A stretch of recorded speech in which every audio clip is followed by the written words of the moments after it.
Hello मेरे प्यारे बच्चों, कैसे हो आप सभी लोग। उम्मीद करती हूँ भाई सभी लोग अच्छे होंगे और अच्छे से अपनी पढ़ाई को कर रहे होंगे।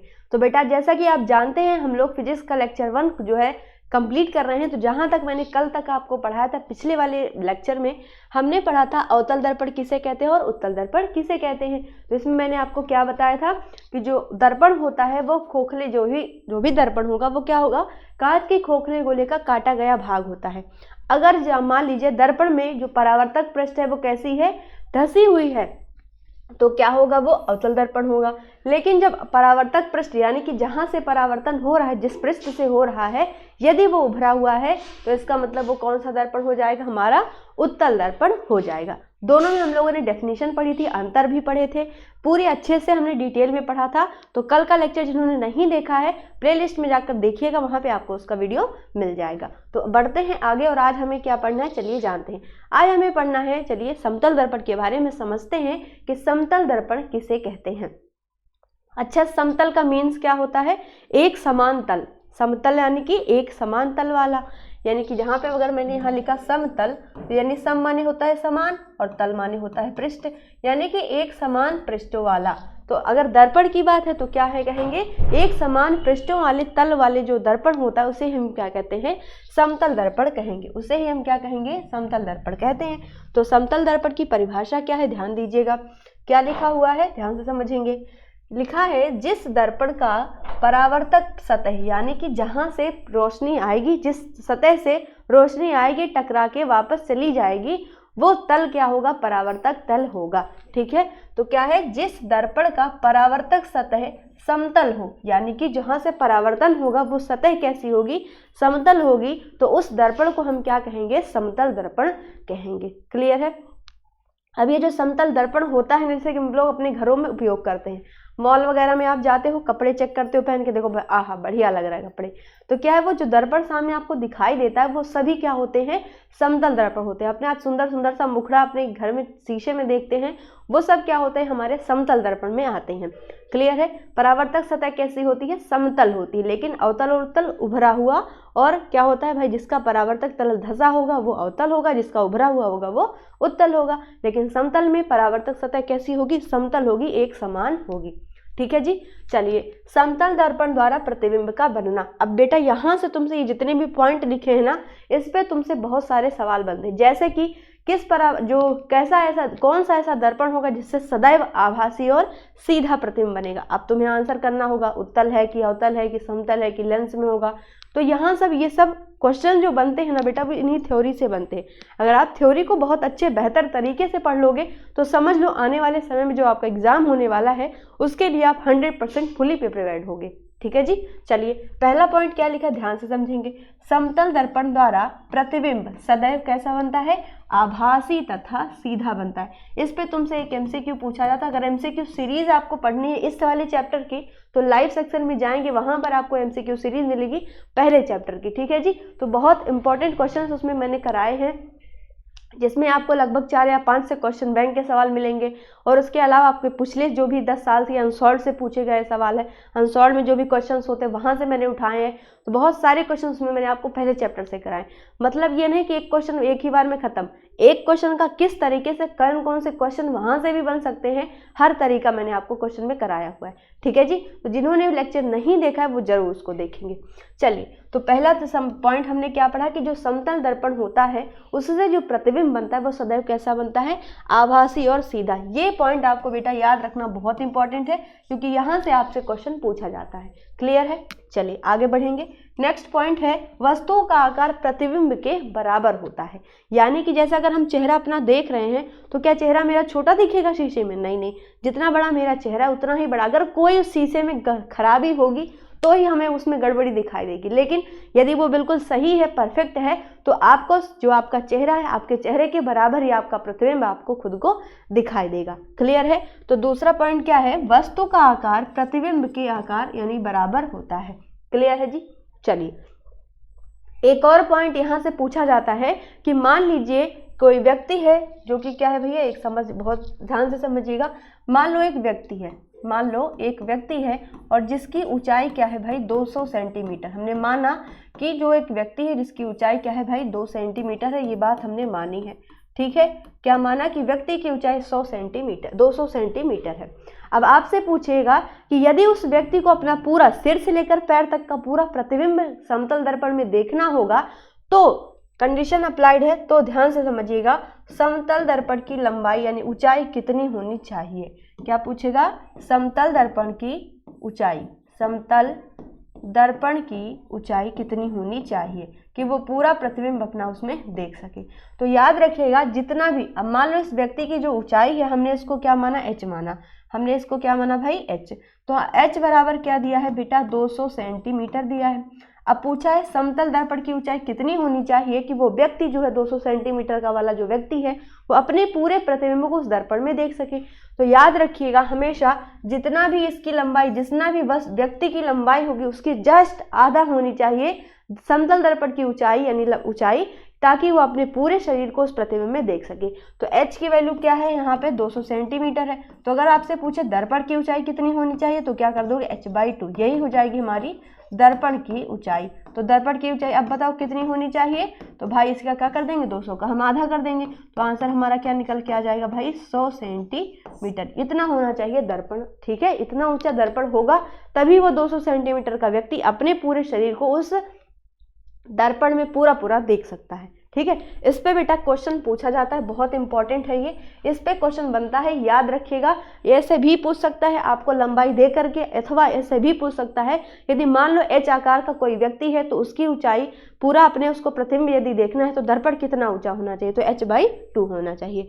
क्लियर है, तो ये इतना बात आपको याद रखना है। अगर अगला देखो, प्रतिबिंब उतनी ही दूरी पर बनता है जितनी दूरी पर वस्तु रखी गई होती है। जैसे कि यहाँ पे मान लो ये रखा है हमारा प्रतिबिंब, ये हो गया हमारा समतल दर्पण, ठीक है जी, ये हो गया हमारा समतल दर्पण। ठीक है, अब यहाँ पे कोई व्यक्ति है, मान लो तुम ही हो, तुम्हारा नाम गोलू मोलू है, तो भैया गोलू मोलू हमारे यहाँ खड़े हैं। अब इनके बीच की दूरी क्या है बेटा, इनके बीच की दूरी मान लेते हैं हम है p। ठीक है, तो अब इनका प्रतिबिंब कितनी दूरी पर बनेगा, यानी प्रतिबिंब उतनी ही दूरी पर बनेगा जितनी दूरी पर व्यक्ति खड़ा होगा, यानी जितनी डिस्टेंस हमारे और प्रतिबिंब, हमारे और दर्पण के बीच में है उतनी ही दूरी पर हमारा क्या बनेगा, प्रतिबिंब बनेगा। तो यानी कि क्या है कि प्रतिबिंब उतनी ही दूरी पर बनता है जितनी दूरी पर वस्तु रखी गई होती है, यानी कि प्रतिबिंब की लंबाई, दूरी और वस्तु की दूरी बराबर होती है। क्लियर है जी। अच्छा, एक और क्वेश्चन यहाँ से पूछा जाता है, ध्यान दीजिएगा, इतना तो पूछा ही जाता है, इसके अलावा क्या आपसे पूछा जाता है, बहुत ध्यान से बेटा समझना, क्योंकि ये रिकॉर्डेड लेक्चर अभी जिसने देखा है ना, समझ लो उसको एक बोर्ड एग्जाम में बहुत ज़्यादा प्रॉफिट मिलने वाला है। ठीक है, तो बहुत ध्यान से इसको देखिएगा। ठीक है जी, चलिए आज समझते हैं। चलो देखो, यहाँ पे एक समतल दर्पण है, ये क्या है बेटा, एक समतल दर्पण है। अब तुमसे पूछेगा कि अंग्रेजी वर्णमाला के कौन कौन से ऐसे लेटर हैं, कौन कौन से ऐसे अक्षर हैं जिनको यदि हम समतल दर्पण के सामने रखते हैं, इधर रखेंगे, तो ये समतल दर्पण के बाद जो इसका प्रतिबिंब बनेगा बिल्कुल एज इट इज, जैसा लेटर है बिल्कुल बदलेगा, यानी सेम बिल्कुल रहेगा, बदलना नहीं चाहिए। यानी कि उसके पार्ट्स बदलेंगे लेकिन उसके पार्ट्स नहीं बदलने चाहिए। इतने कौन से लेटर हैं, तो चलो इससे पहले देखते हैं अंग्रेजी वर्णमाला में कौन कौन से लेटर आते हैं। भैया आज तुम ABCD भी सिखा दे, हैं ABCD भूल गए होगे, छोटे बचपन हम लोगों ने पढ़ा था ना। चलो A B C D E F G H I J K L M N O P Q R S T U V W X Y और Z। Y यहाँ पे स्मॉल बन गया भाई, Y और Z। अब इतने लेटर में से कौन सा ऐसा लेटर है यदि हम उसको दर्पण के सामने रखें तो उसका पार्ट्स नहीं बदलेगा। तो ध्यान दीजिएगा कौन कौन से लेटर है, यानी पार्ट्स बदलने का यहाँ पे मतलब क्या है ये समझ लो।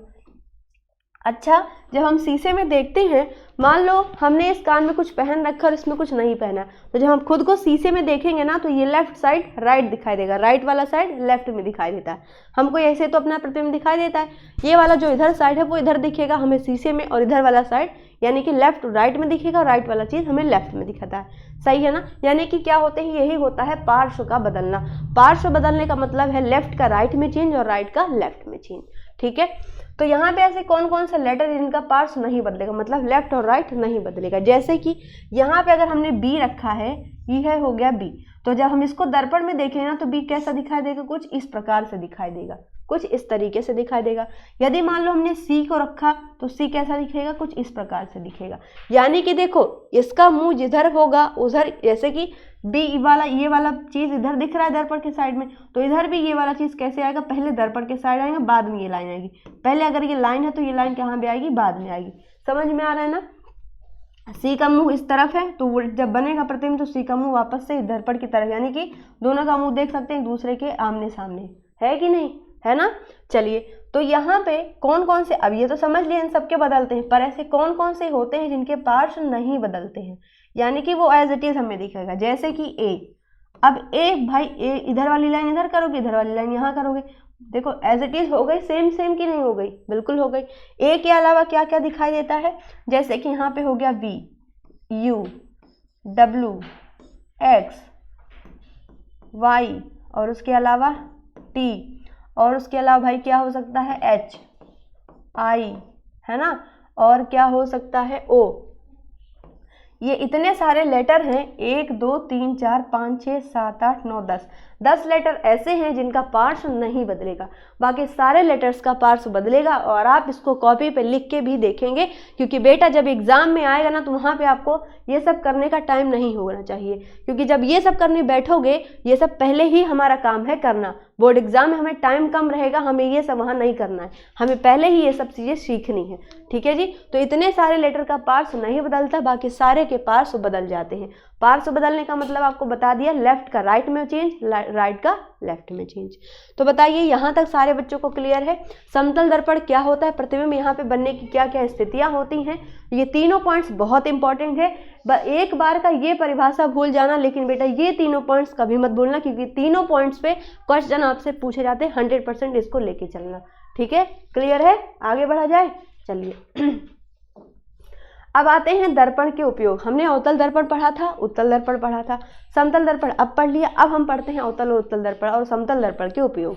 चलिए सबसे पहले समझेंगे अवतल दर्पण के उपयोग। अवतल दर्पण का उपयोग कहाँ करते हैं, अवतल दर्पण का उपयोग दाढ़ी बनाने में किया जाता है। जब हम लोग शेप करते हैं अपनी, तो दाढ़ी बनाने में हम लोग अवतल दर्पण का यूज करते हैं। क्लियर। अगला पॉइंट क्या है, अवतल दर्पण का उपयोग चिकित्सा क्षेत्रों में भी किया जाता है। और तुमसे पूछा जाता है बेटा कि कौन से दर्पण का प्रयोग हम चिकित्सा के क्षेत्र में करते हैं, तो किस क्षेत्र में किया जाता है, चिकित्सा के क्षेत्र में। कौन से दर्पण का यूज, अवतल दर्पण का प्रयोग चिकित्सा के क्षेत्र में होता है। क्लियर है बात, समझ में आ गई बात। चलिए आगे बढ़ा जाए। अगला पॉइंट क्या है, मोटर गाड़ी के हेडलाइट व बैक लाइट में भी किया जाता है। मोटर गाड़ी जो होती है हमारी, साइड मिरर जो होता है उसमें उत्तल लगता है, लेकिन यहाँ पे क्या लिखा गया है, हेडलाइट और बैक लाइट में किसका दर्पण का यूज होगा, हमें अवतल दर्पण का प्रयोग किया जाता है। कौन से वाले में, जो मोटर गाड़ी हमारी होती है उसके हेडलाइट और बैक लाइट पे। क्लियर है। चलिए नेक्स्ट पॉइंट क्या है, किसी भी वस्तु का बड़ा प्रतिबिंब बनाने में किया जाता है। किसका प्रयोग, अवतल दर्पण का प्रयोग किया जाता है। क्लियर है बेटा, समझ में आ गया जी। चलिए अगला पॉइंट क्या है, उत्तल दर्पण के प्रयोग और समतल दर्पण के प्रयोग। तो उत्तल दर्पण का प्रयोग क्या है, सबसे पहले पॉइंट क्या है, ध्यान से सुनिएगा। उत्तल दर्पण का उपयोग साइड मिरर में किया जाता है। अभी आपको बताया था कि जो गाड़ी वाहन चलाता है उसके बगल में जो शीशा लगा होता है, जिससे वो पीछे के सारे क्षेत्र को देखता है, उसमें क्या लगता है बेटा, उत्तल दर्पण का यूज किया जाता है। उसमें कौन सा दर्पण होगा, उत्तल दर्पण का प्रयोग किया जाता है। ठीक है जी। चलिए आगे है दूसरा पॉइंट, किसी भी, क्या लिखा है, किसी भी वस्तु का छोटा प्रतिबिंब बनाने में किया जाता है। भाई हम शीशे देखते हैं तो बड़े विस्तार को हम छोटे में देख लेते हैं कि नहीं देख लेते, तो क्या करोगे, बड़ा छोटा प्रतिबिंब बनाने में किया जाता है। किसी भी वस्तु का यदि हमें छोटा प्रतिबिंब बनाना हो तो उसके लिए हम कौन सा दर्पण यूज करेंगे, हम लोग उत्तल दर्पण का प्रयोग करेंगे। क्लियर है जी। चलिए अगला है समतल दर्पण के उपयोग। अब आते हैं समतल दर्पण का उपयोग करने में। समतल दर्पण का उपयोग चेहरा बनाने में किया जाता है। चेहरा बनाने का मतलब क्या है, हमने शीशा देखा, हम अपना चेहरा सुधार रहे हैं, क्रीम लगा रहे हैं, अपनी जो है मेकअप कर रहे हैं अपना, तो इन सभी में क्या करते हैं हम लोग, भैया लिपस्टिक लगा रही हैं लड़कियां। अरे भैया क्या बात है, बढ़िया ब्रांडेड लिपस्टिक लग रही। कैसे लग रही, शीशे में तो देख के लगा रहे हैं ना, काजल लगा रहे हैं, आंखों में मस्कारा लग रहा है, बिंदी लग रही, तो ये सभी क्या होते हैं, हमारे समतल दर्पण का उपयोग इन सभी में किया जाता है। क्लियर है जी, समझ में आया। अगला है समतल दर्पण का उपयोग ड्रेसिंग टेबल में भी किया जाता है। ड्रेसिंग टेबल होता है ना हमारी मम्मी का, जहाँ हमारी मम्मी बढ़िया तैयार होती हैं, तो उनके ड्रेसिंग टेबल में भी कौन सा होगा, समतल दर्पण का उपयोग। अब तुम्हारा काम क्या है, लेक्चर देखने के बाद मम्मी से जाके पूछना, मम्मी जरा ये बताओ जिसमें तुम अपना बढ़िया चेहरा देखती हो रोज डेली उठ करके, उसमें कौन से दर्पण का उपयोग किया गया है। मम्मी मारेंगी एक थप्पड़, कहेंगी जाओ अपना काम करो, चुपचाप पढ़ाई कर। ठीक है जी, चलो आगे बढ़ेंगे। अगला है उत्तल दर्पण की विशेषता। क्या है भाई, उत्तल दर्पण की विशेषता। क्या क्या इसकी विशेषताएं होती हैं, इसको बहुत ही बेटा ध्यान से पढ़िएगा, क्योंकि यहाँ से आपसे क्वेश्चन जो है बनता है पेपर में। ठीक है जी, चलिए समझेंगे भाई, आ जाओ। उत्तल दर्पण हमेशा छोटा व काल्पनिक प्रतिबिंब बनाता है। कैसा, छोटा बनाता है और कैसा, काल्पनिक। अब तुमसे पूछा जाएगा कि कौन सा ऐसा दर्पण है जिससे हमेशा छोटा प्रतिबिंब बनता है और काल्पनिक यानी कि आभासी प्रतिबिंब। काल्पनिक का मतलब क्या होता है, आभासी, है ना, आभासी। तो तुमसे पूछा जाएगा बेटा कि कौन सा ऐसा दर्पण है जिससे हमेशा छोटा व आभासी प्रतिबिंब बनता है। कौन से दर्पण से, उत्तल दर्पण से बनता है। क्लियर है। और हाँ, अगर आज आपने अच्छे से देखा तो ये समझ लेना बेटा कि क्या है, आप जो ये चीज़ थ्योरी पढ़ रहे हो ना, पढ़ने के बाद कभी भी आपको इस दर्पण वाले चैप्टर टॉपिक से कोई भी समस्या नहीं आएगी। ठीक है, चलिए, क्योंकि ये सभी चीज़ें हमें नहीं पढ़ाई जाती, ये सभी अगर हमें पढ़ा दी जाएं तो हमें कभी भी डाउट ना रह जाए। ठीक है जी, इसलिए आपको इतना बेहतर कंटेंट हम आपको दे रहे हैं। तो आपका काम क्या है, वीडियो को लाइक करना और शेयर करना। अगला क्या है, उत्तल दर्पण की फोकस दूरी कैसी होती है, सदैव धनात्मक होती है। और इस पे भी तुमसे एक सवाल पूछा जाता है, ये सब सवाल मैंने एमसीक्यू सीरीज में कराए हुए हैं।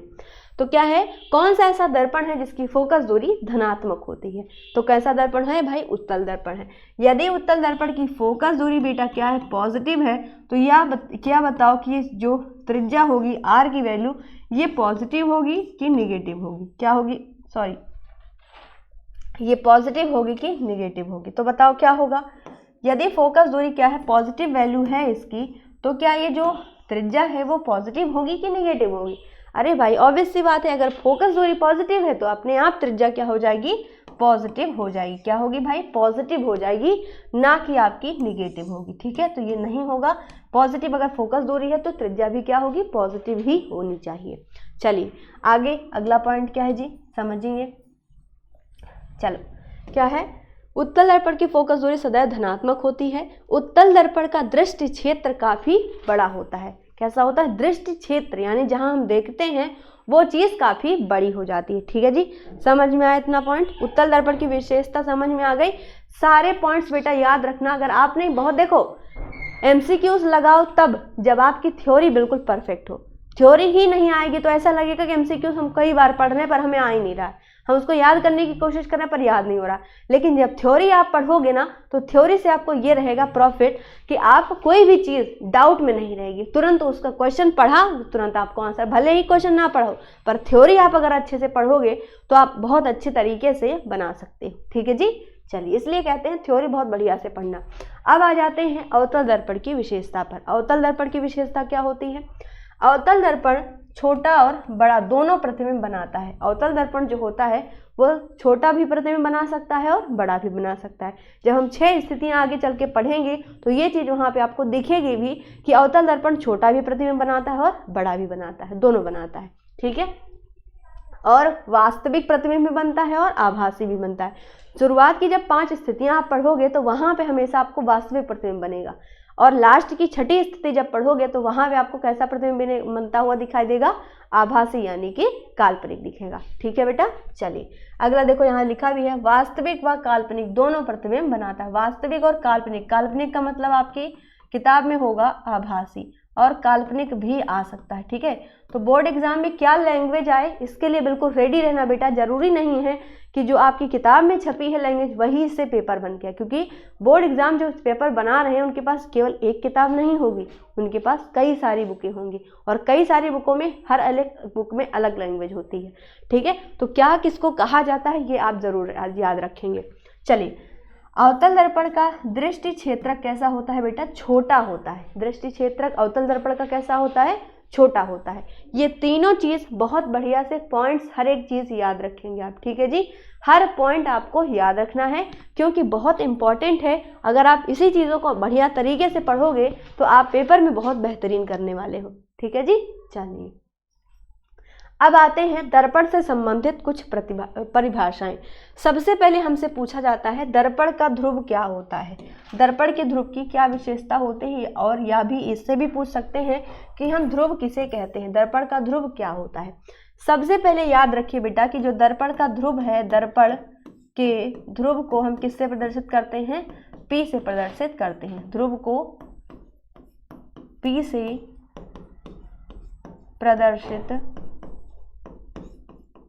से प्रदर्शित करते हैं। पहली चीज आपको ये पता होनी चाहिए।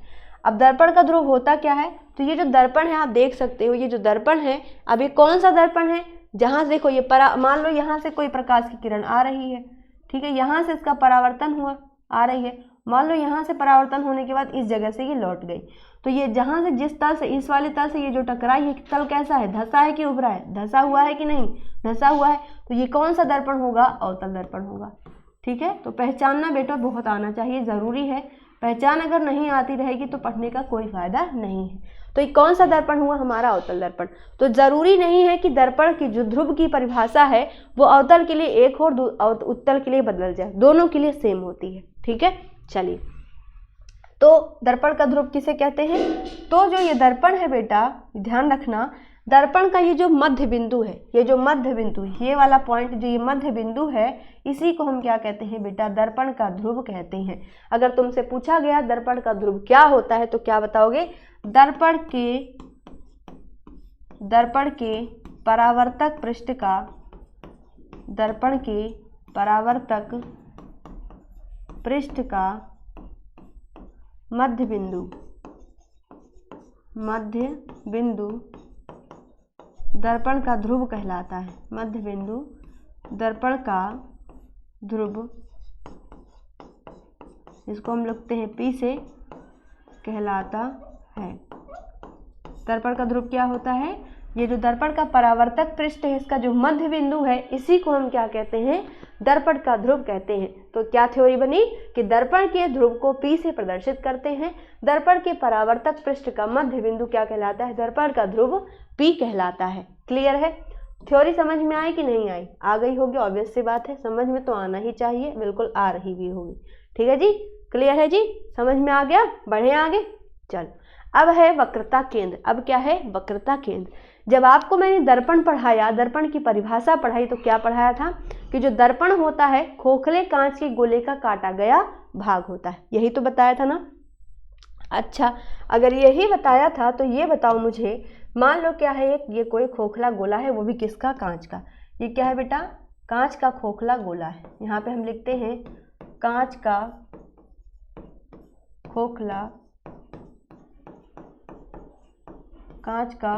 खोखला गोला, ये हो गया हमारा कांच का खोखला गोला। अच्छा, अब इसी से, अब भाई कोई भी ये खोखला गोला है तो इसका क्या होता है, कोई भी केंद्र होता है, केंद्र होता है कि नहीं, होता है, बिल्कुल होगा। तो ये जो दर्पण, ये जो खोखला गोला है, ये जो केंद्र है, जिसको हमने O से लिखा है, मान लो इसको हमने O से लिखा, ठीक है, तो O के अलावा भी तो हम कुछ रख सकते हैं, जरूरी नहीं है कि हम O ही रखें, है ना।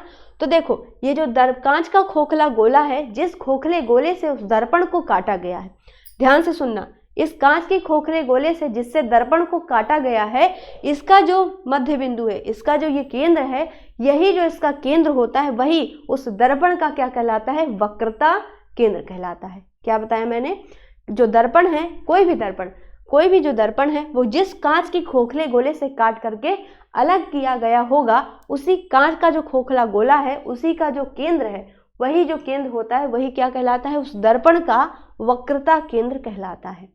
क्लियर है, समझ में आ गया ना। तो क्या लिखोगे यहाँ पे, ध्यान से समझना, दर्पण जिस कांच के खोखले गोले से, जिस कांच के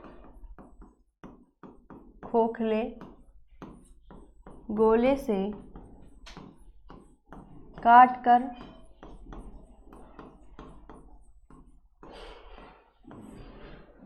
जिस कांच के खोखले गोले से काट कर अलग किया गया है उस खोखले गोले का केंद्र उस खोखले गोले का केंद्र ही दर्पण का वक्रता केंद्र कहलाता है। दर्पण का वक्रता केंद्र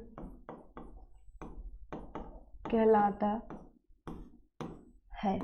क्लियर है, समझ में आ गया ना। चलिए अब बढ़ते हैं बेटा वक्रता त्रिज्या पे। वक्रता त्रिज्या पे, अरे ये बताओ, जब यही कांच का खोखला गोला है और इसी से दर्पण को काटा गया है, जब इसका केंद्र दर्पण का वक्रता केंद्र कहलाएगा तो इसी की वक्रता त्रिज्या दर्पण की वक्रता त्रिज्या नहीं कहलाएगी। बताओ, आ गया ना दोनों पॉइंट समझ में। तो क्या कहोगे, ये जो दर्पण की वक्रता त्रिज्या है वो क्या होती है, तो क्या कहोगे, जो इस कांच के खोखले गोले से दर्पण को काटकर अलग किया गया है उसी का जो त्रिज्या है, उसी खोखले गोले की जो त्रिज्या है उसी को हम क्या कहेंगे, इस दर्पण की वक्रता त्रिज्या कहते हैं। दोनों पॉइंट समझ में आ गए, वक्रता केंद्र और वक्रता त्रिज्या। क्लियर है, दोनों पॉइंट समझ में आए भाई। बढ़े आगे, चलिए आते हैं हम मुख्य अक्ष पे। तो चलो पहले एक हम लोग क्या बना लेते हैं, थोड़ा सा छोटा सा दर्पण बना लेते हैं ताकि हमको एक ही फोटो में भैया, एक ही चित्र में हर चीज़ हम लोग क्लियर कर सकें। चलो आ जाओ, ध्यान देना, ठीक है बेटा। चलिए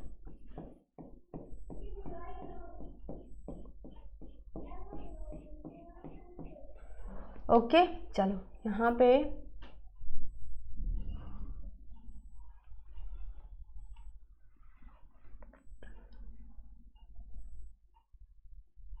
चलो देखो, ये हमारा हो गया अवतल दर्पण। कोई भी दर्पण हम बना सकते हैं। अवतल दर्पण में कोई चीज़ समझाने में बड़ी आसान होती है, इसलिए यहाँ पे हमने चलो मान लिया ये अवतल दर्पण है, ठीक है। अच्छा, अवतल दर्पण में आपको ध्रुव सब समझा ही दिया, ध्रुव तो आपको बता दिया। ध्रुव क्या होता है, ये हमारा दर्पण का ये जो द्वारक है, सॉरी दर्पण का जो परावर्तक पृष्ठ है इसी का मध्य बिंदु दर्पण का ध्रुव होता है, जिसको हम लोग P से लिखते हैं। क्लियर। और ये क्या हो गया, खोखले गोले से काटकर अलग किया गया है उसका केंद्र ही क्या कहलाता है, वक्रता केंद्र कहलाता है। वक्रता त्रिज्या भी समझा दी। अब आता है मुख्य अक्ष। क्या आता है भाई, मुख्य अक्ष। तो भाई देखो, ये जो वक्रता केंद्र है C है और ये दर्पण का ध्रुव जो है वो P है। इसी को जो मिलाने की रेखा है, इसी को जो मिलाने के ये अक्ष है, इसी को हम क्या कहते हैं, दर्पण का मुख्य अक्ष कहलाता है। क्लियर। तो ये थ्योरी भी आपको समझ में आ गई होगी। अगली बात पर आते हैं फोकस पे। अच्छा देखो, बात ध्यान से सुनना। कोई भी किरण है जो कि क्या कर रही है, इस दर्पण के परावर्तक पृष्ठ से टकरा रही। परावर्तक पृष्ठ से टकराने के बाद जिस बिंदु से ये होकर जा रही है उसी को क्या कहेंगे, मुख्य फोकस बिंदु कहते हैं। क्लियर। अगला क्या है भाई, फोकस दूरी। अगला क्या है, फोकस दूरी। तो ये जो फोकस, ये मुख्य फोकस है और ये दर्पण का ध्रुव है, इसी के बीच की जो दूरी है इसी को हम क्या कहेंगे, फोकस दूरी कहते हैं, जिसको स्मॉल f से हम लोग लिखते हैं। क्लियर है, इतनी परिभाषा आपको समझ में आ गई होगी। चलिए अब इसी के साथ साथ ये देख लेते हैं कि जो दर्पण होता है बेटा, दर्पण जो होता है उसी का जो सूत्र होता है वो क्या होता है, और उसी में आपको 3 चीज़ें और समझानी है। चलो, दर्पण का सूत्र क्या होता है, दर्पण का सूत्र 1/f बराबर, सारे बच्चों को पता है ना, चलो बोलो जल्दी जल्दी, 1/f बराबर 1/u प्लस का 1/v होता है। या फिर आप ऐसा भी लिख सकते हो 1/f बराबर 1/v प्लस का 1/u। आगे पीछे करो कोई दिक्कत नहीं। दिक्कत इसलिए नहीं है क्योंकि यहाँ पे दोनों चीज़ें क्या है, प्लस में है, तो प्लस भी चाहे आगे चाहे आप देखो ऐसे समझो, जैसे 3 2 5, 3 और 2 क्या होता है, 5 होता है कि नहीं होता, होता है, सभी को पता है। तो क्या ये बताओ 2 और 3 5 नहीं होगा, 2 और 3 5 नहीं होगा, चाहे 3 को आगे रखो चाहे पीछे रखो, बात तो वही हुई। प्लस में दोनों चीज़ें हैं तो कोई दिक्कत नहीं है, इसलिए यहाँ पे इस तरीके से आप यह समझ सकते हो। यहाँ पे चाहे u 1/u को आगे रखो चाहे पीछे रखो, इससे कोई समस्या नहीं है।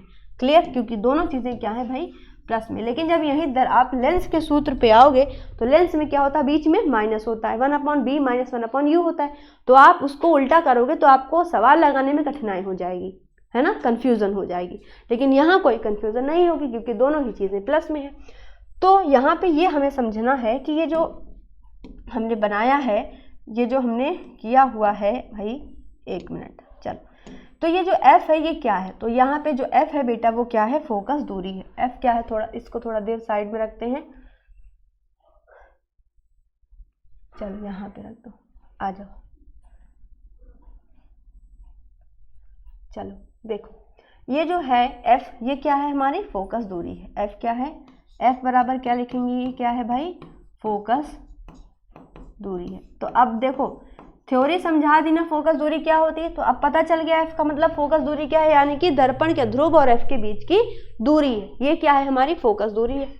अच्छा u यहाँ पे क्या है, ध्यान से समझना, u क्या है, वस्तु की दूरी, किससे, दर्पण से, वस्तु की दर्पण से दूरी। भाई जिस वस्तु से प्रकाश की किरण ये चल रही है, यहाँ मान लो ये वस्तु रखी है, मान लेते ये वस्तु रखी जिसका नाम हमने रखा a और b, तो ये जो वस्तु है ये दर्पण से कितनी दूर है, यही क्या है, हमारी वस्तु की दूरी है, जिसको हम लोग किससे लिखते हैं, u से।